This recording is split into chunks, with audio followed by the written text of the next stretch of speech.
In this lecture, we'll go over something called parenting, which is a way of attaching objects to other objects. Think of a parent holding the hand of a child, and the child will go wherever the parent goes. That's kind of how this works. So here I've got two pieces of an axe, and they are not connected, as you can see. Now, in order to parent the axe head to the handle, first we'll select any objects that we want to attach, which we'll call the children, and then we'll hold Shift and select the parent object. Now, the parent object has to be the active selection. All the other selections will be parented to the active selection. So now let's press Ctrl and P for the parenting menu.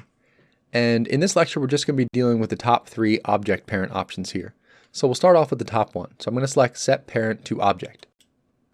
Now you can see if I select just the handle and I press G to move it around or R to rotate it, you can see that this object up here is parented to the handle, so it's going to transform along with it. And this works with moving, rotating, and even scaling as well. Keep in mind though that the child can still transform freely on its own. As you can see, I can move it away from the handle. It's kind of free to move about however it wants to, but whenever any transformations happen to the parent object, they're going to affect the child object. Now when I move the object around, you can see there's a line going from the one object's origin point to the other object's origin point. This is called a relationship line, and it just lets us know that there's some sort of parent relationship between the objects. If you didn't actually want to see those lines, you can go up into the Viewport Overlays options here and turn off relationship lines. But I'm going to leave them turned on. And that is basically all there is to the basic concept of parenting. And now let's go over some other options though. Now let's say we no longer wanted the axe head to be parented to the handle. So I'll select the axe head and I'll press Alt and P for the Clear Parent menu, and I'll select Clear Parent. Now the axe head is free from the relationship and it reverts back to its original position, scale, and rotation it had before it was parented. Now let me press Ctrl and Z to undo that real fast so that it's parented again. Now let's say I wanted to clear the parent, but leave it in the transform position that it's in right now. For that, we'll select the axe head, press Alt and P, and choose Clear and Keep Transformation. And there we go. Now the axe head is no longer a child of the axe handle, but it stayed in place after we unparented it. Now let me undo that so that it's parented to the axe handle again. And now let's say for whatever reason, while the axe head is parented to the axe handle, I wanted to reparent this to something else.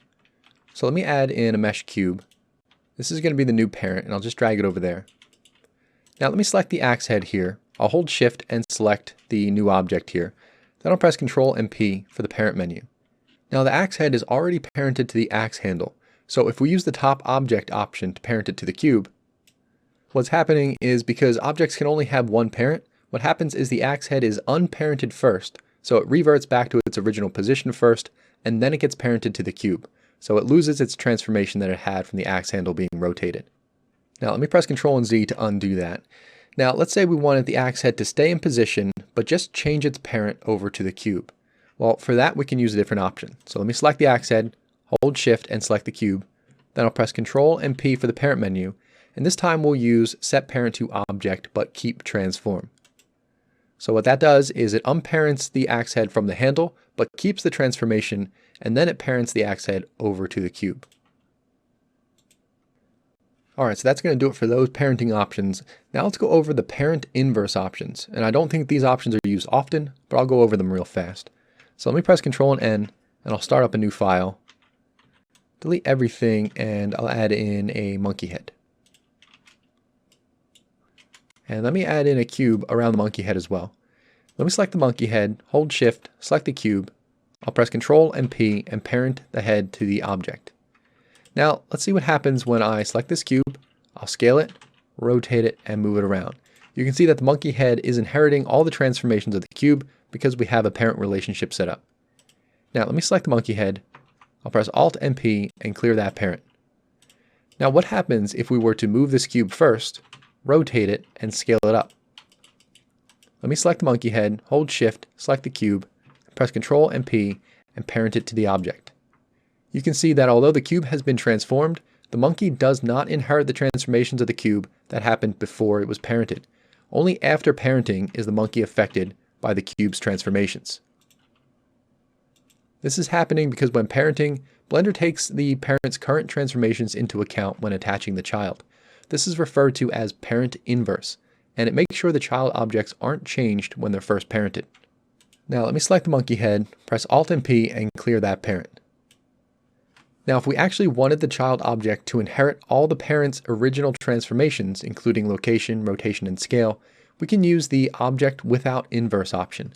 So I'll select the head, hold Shift, select the cube, press Ctrl and P, and select Object Without Inverse. So you can see now that the monkey immediately inherits all the changes we made to the cube previously. I have never personally used this option, but I imagine it could come in handy in certain circumstances. Now there's another inverse option to go over now too. Let's say we parented the monkey to the cube with the regular option. So let me undo that. I'll select the head, hold Shift, select the cube, press Ctrl and P, and I'll use the regular object option up here. So now the head is parented to the cube, there's nothing new there. But let's say we wanted to keep the parent relationship we have, but we wanted the monkey head to inherit the cube's original transformations like we saw before. For that, we'll select the monkey head, press Alt and P, and choose Clear Parent Inverse. And there we go. So the monkey head is still parented to the cube, but you can see it's like we parented it using the parent without inverse option that we just went over. And again, that's not something I've used before, but it might come in handy for something, I guess. I don't really know.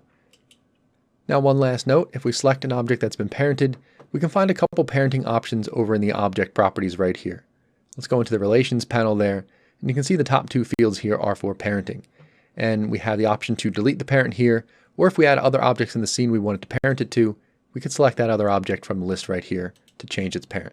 And that pretty much covers everything for object parenting. We'll go over the vertex parent options right here in the modeling section, but that's going to do it for this lecture, so I'll see you in the next one.